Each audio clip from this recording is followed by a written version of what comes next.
us today for this event. And I believe that Toni actually did her Masters in Sports Nutrition at JMU as well, which is great. So you can tell your story after what you did after doing a Masters course here. So we really appreciate you coming along to support this event today. So without further ado, we'll start your presentation. Would you like me to bring the slides up for you, or have you got them there already? I've got them in just on the back screen, so I'm happy to share my screen if that's all right. Yeah, if that's okay.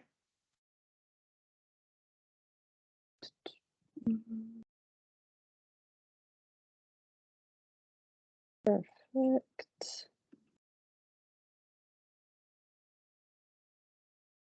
Can everybody see the shared screen? I can see the screen, yeah. Perfect. Will I need to admit people in as they pop up? We can do that. You can do that, we perfect. can do that for you, yeah, no worries. Fab. So as Laura introduced me, I'm Toni Lamb, and I did do my master's degree at LJMU, so I have a bit of experience in the pathway of becoming a sports nutritionist. But today I'll share what my role is, how I got there, and just any advice or sort of skills and experience that you guys would need to follow in the footsteps to becoming a performance nutritionist. So as Laura introduced me, I'm lead performance nutritionist within the male pathway at Scottish Rugby. So this is how our pathway looks. So we have everything from national men's team right down to under 18s and even the under 16s below that. So my remit falls under national men's team. So when the pro teams release the players to come into the national team environment, that's when those players would fall under my remit. When they're way back within their pro teams, or if we have any Scottish qualified players playing down in the Premiership in England, they would then fall under the remit of their own team nutritionist. But we really want to ensure alignment so that when the players do come into the national team environment, that we're all on the same page in terms of strategies, what we want our players to do to ensure that they've got optimal fueling, recovery. And again, if we've got any injured players, we want to make sure that we're using an evidence-based approach to make sure that we get them back fighting fit as soon as possible. Underneath that, I look after the under-20s as well. So almost the pathways, and hopefully in a couple of years' time, those players will then transition into the national men's team. I then look after our 4 academies. We have the Borders in East Lothian, Edinburgh, Glasgow in the West, and Caledonia. So that involves quite a lot of travel. And then ultimately, when those players come into the national age grade of under 18s, they would then also fall under my remit to make sure that they're fighting fit and ready for competition. So my working environment is slightly different to a nutritionist that would work within the NHS or a dietitian that would work within the NHS. It's a very high pressured environment where you've got to be on the ball, ready to make decisions right on the spot when schedules change. But in terms of where I actually work, I have no one day during the week where it's the same. I will have to travel to our regional performance centres. So they are in Aberdeen, Dundee, Glasgow, Borders down in Galashiels, and then also in Edinburgh to make sure that I'm giving support to those academy players that I work with within the academy regions at under 18s and also under 16s. Quite a lot of my job is actually working in hotels as well. So when we have boys that are in camp, national men's team under 20s and under 18s, I will be visiting hotels to liaise with chefs, food and beverage teams to make sure that the execution of our menus in the restaurant are what we deem to be our standard, and making sure that we're on the complete same page to make sure the execution of it is on point as well. And then quite a lot of stadiums I work at too. So Murrayfield, and we've got Scotstoun. And then again, if I need to travel with the team, I will have to travel in terms of international travel. So national men's team to then are just local down south squads that will travel to Six Nations, and also any sort of little friendly fixtures in our academies as well. So quite a lot of travel is involved, but also just working in the offices as well here at Murrayfield to make sure that team meetings, liaising with staff and things like that all as well falls under my remit. Duties, again, although we'll have set duties in my job description, you also need to pitch in everywhere else in terms of making sure that S&C have got everything under control, helping out where needs be in terms of S&C and things like that as well, sports science, because at the end of the day, we're all just one big team and we need to make sure that everybody's fulfilling everything that we need to within camp and also in the regional academies. So strategy, development, execution is a big part of my job, making sure that we have all the strategies that we need for fueling, recovery, injuries, and that's for camps, competition periods, and also to help alignment between those pro teams, Glasgow and Edinburgh. One-to-one consultations.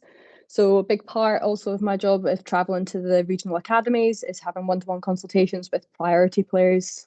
Could be players that are injured, players that have specific nutritional flags that have popped up in terms of making sure that they can hit their development priorities to help them develop as a player.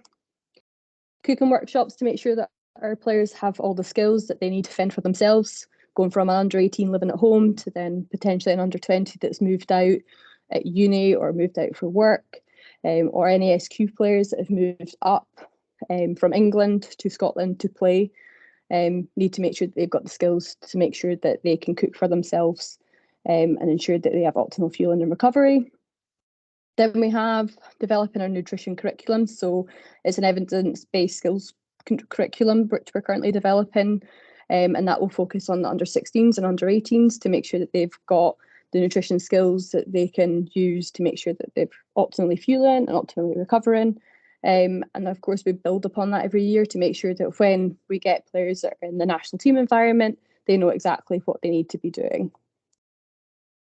We then have supplement ordering and stock. So in terms of when we have the huge big campaigns such as Six Nations and the World Cup that's just passed, we need to make sure that all the strategies that we're going to be using, we have the stock in terms of supplements for that. So ordering quite a lot of supplements that then need to be checked that they are Informed Sport, check they're on the Informed Sport website to make sure that they've all been cross-checked. We then have to store them, and then ultimately we'll have to pack them for big competitions. So that includes send them in on freight to France for the World Cup. So all that needs to be prepped and coordinated to make sure that when everybody's out at the World Cup, they've got easy access to the nutrition supplements that we would be using. We then have budgets, so everything has to align within budgets. So a massive part of the strategy development execution is hitting budgets, so making sure that we're not overspending in terms of food, supplements, and also anything else that we would need nutrition-wise, so cooking workshops, making sure that it all fits within the budget to keep everybody higher up happy. Supplement safety, as I touched on, when we do supplement ordering and stocking, because at the end of the day, it's somebody's livelihood. So we need to make sure that players have the education and the knowledge to make an informed decision on if they want to use supplements. I'm a UCAD educator, so a lot of the UK anti-doping education that we provide in-house to our players on supplements, checking the drugs that they're taking are not a banned substance, so falls under medication. And if they do, signpost them to the right person to make sure that they have the correct documentation in place to make sure that they're following the rules. We then have body composition assessment. So another big part of my job is measuring body composition through skin folds and other measurements, DEXA and that type of thing, making sure that players that are developing or have performance goals that need to hit to make sure that they're tracking in the right direction. Policy management. So again, policy development even. As I'm part of a union, we have policies that we need to put in place in terms of supplements. So one of our supplement policies is no supplements for under 18s. And that's just to make sure that they have a solid food foundation to make sure that they're not making any shortcuts. And then again, at under 20s, making sure we've got the right policies in place to make sure that we have supplement safety at the forefront of everything. Then last but not least, research. To make sure that we're continually developing and keeping in line with research, we will conduct our own research in-house using our universities that we have links with, such as Edinburgh University, and that's just to make sure that everything's progressing and we're not staying in the old ages in terms of the advice and everything that we give. One of the things that we want to look into is what are the barriers to optimal nutrition in our academy athletes, so what's stopping them from having the best nutrition that they can possibly have. And because we've got 4 regions, the regions might vary in terms of what those barriers actually are, and then we can implement that into our nutrition curriculum to make sure that we're hitting everything that will help those players have the best nutrition they possibly can. So onto my academic path. I started off at University of Stirling in Scotland, where I'd done my undergraduate degree in sport and exercise science. During my undergraduate degree, I also spent a semester abroad at the University of Wisconsin La Crosse, where I actually developed my love for sports nutrition, as I had to take a module over there, which I probably wouldn't have taken if I'd went to the University of Stirling. So that's where I kind of decided that that might be something I want to progress in. And when I came back, one of my professors at University of Stirling was Kevin Tipton. So for those of you that are on the sport and exercise module at Liverpool John Moores, you might have come across some of his papers. He was the guru of protein way back in the day. And he was the one that, when I came back, I decided that after his modules and his readings in sports nutrition, that's what I wanted to do. So that's when I applied for the MSc in sports nutrition at Liverpool John Moores. I completed that in 2019, so a wee while ago now. But in terms of the degree itself, like, it was really good in terms of hitting everything that you need to know really in depth. The professors there and lecturers there were really on the ball in terms of understanding what we need to know in order to help us thrive outside of the university once we graduated. So for those of you that are looking to do a degree in sports nutrition, Liverpool John Moores is definitely one of the top ones out there in terms of making sure that you have the knowledge and also the networking to ensure that you thrive out there. And then during university, so some of the big things that I done when I was there, I took part in quite a lot of research. So in summers, I would stay behind and stay in Stirling and help out with research projects over the summer. I found that really helped in terms of developing my knowledge of research-based practice, but also in terms of finding a love for sports nutrition. During my master's degree, I took part in internships or placements at England Rugby. So I'm not sure if that's still something that they offer, but it was Andy Casper who took a select few of us to help out at the age grade camps at Wellington College. That was a great experience in terms of getting hands-on experience designing workshops for academy players from the Premiership clubs to help them develop their nutrition knowledge and skills. And I also done a placement at Warrington Wolves. So I started off in their academy, working with their 16s and 18s, doing one-to-one consultations and also presentations. And then after that had sort of finished, I was asked to stay on and work within their women's squads and help develop their nutrition strategies that you used in 2019 to help them get back into the Super League. So after I graduated, I probably didn't take the most conventional career path. I decided I wanted to move back to Scotland. But up here, the sports nutrition jobs are sparse and few and in between. So I had to decide if I wanted to continue working in sports nutrition, I would have to become a personal trainer. I'd done this for about a year and a half, decided it wasn't for me, but I just kept applying for any sports nutrition jobs that came up in both Scotland and in England.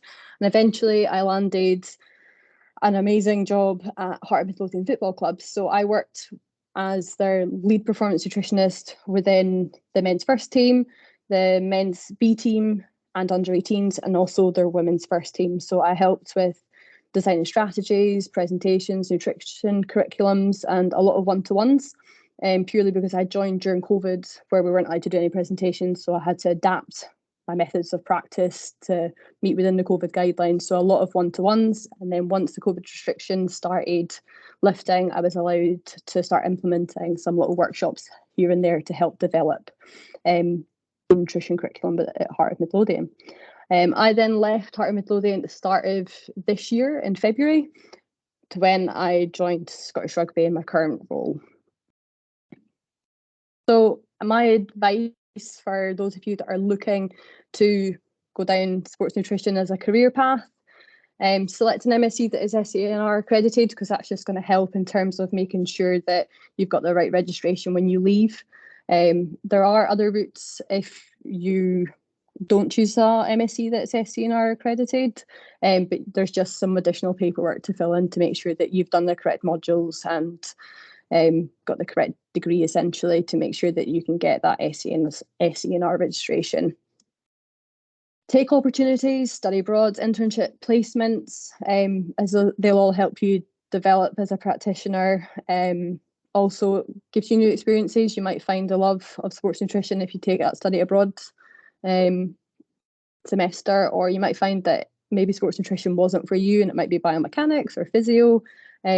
So I definitely believe in taking all opportunities you possibly can. Build up your research karma points. That was a huge thing at Stirling University. So helping out even as a subject in research, or helping out as a research assistant during the summer, or if there's any MSc projects that are starting just now, or BSc research projects, help out even if you're second or third year. It's really important to try and make sure that you're understanding research methods. And also, we had the big thing that if you take part in research, when you come to do your honours project or your thesis in your last year of your undergrads or your MSc, you're more likely to get participants to help you out. Publish research, that goes a long way as well. So if you have the opportunity to help out as a research assistant and become a named author, or publish your own thesis that you've done, that goes a long way in terms of helping you establish yourself within the research world and within the sports nutrition world as well, if that's where your research is conducted. Be curious, open-minded.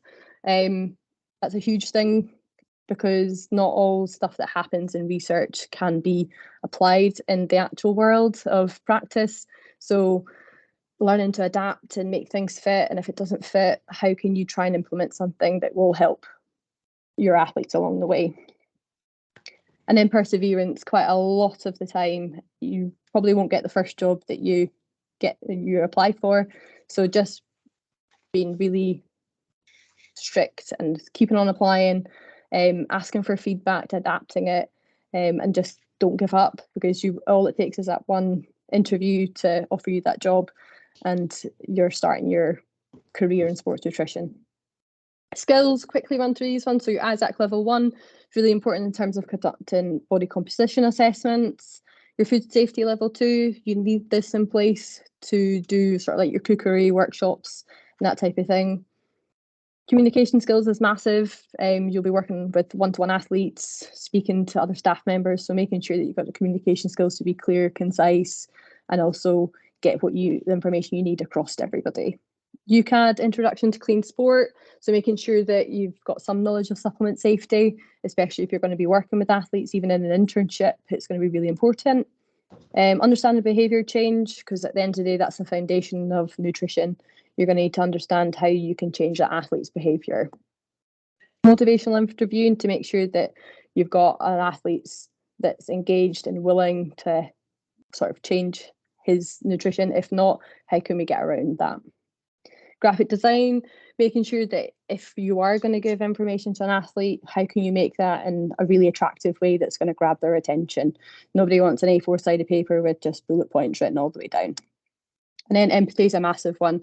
You'll come across some athletes that are maybe going through quite a lot, or they're, especially with the cost of living crisis just now, they might not be able to afford the food that you're asking them to buy or to add into their diet. So being really empathetic will go a long way.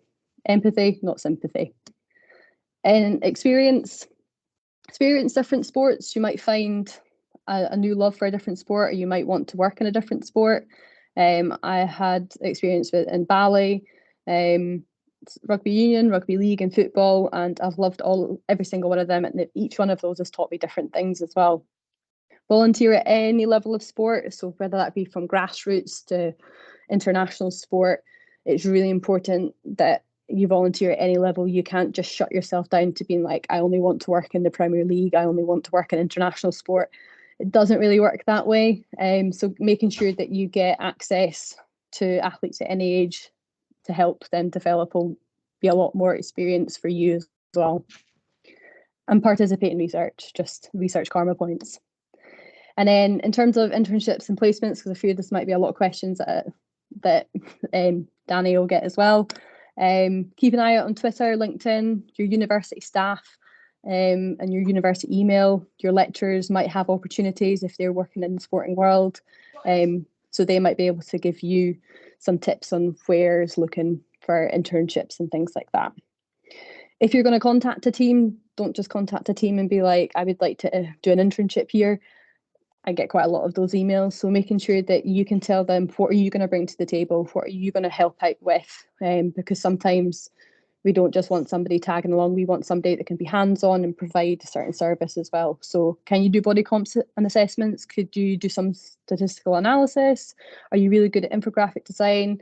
Are you a massive foodie that can help with recipe designs for post-training snacks, pre-training snacks, that type of thing? And be prepared not to get paid. I didn't get paid for any of my internships. It's just the way that sport is. I don't think it's going to change really anytime soon. So even if you can just help out 1 day a week, it doesn't need to be a full-time placement. 1 day a week will set you up massively in terms of progressing your career. And be prepared to start at the bottom. Nobody walks into that Premier League role to begin with. Everybody has to start off somewhere. So be prepared to start at the bottom and work your way up in terms of getting to international level if that's where you want to, or if you just really want to stay at academy role, there's nothing wrong with that either. Some people just really enjoy the academy more than the international roles. So starting at the bottom will let you get more experience into deciding where you want to work. And then that's me. I think I might have ran over slightly. But if anybody has any questions, I'm more than happy to answer them. Oh, thanks very much, Toni. No, that's brilliant. Thank you. And it was a really good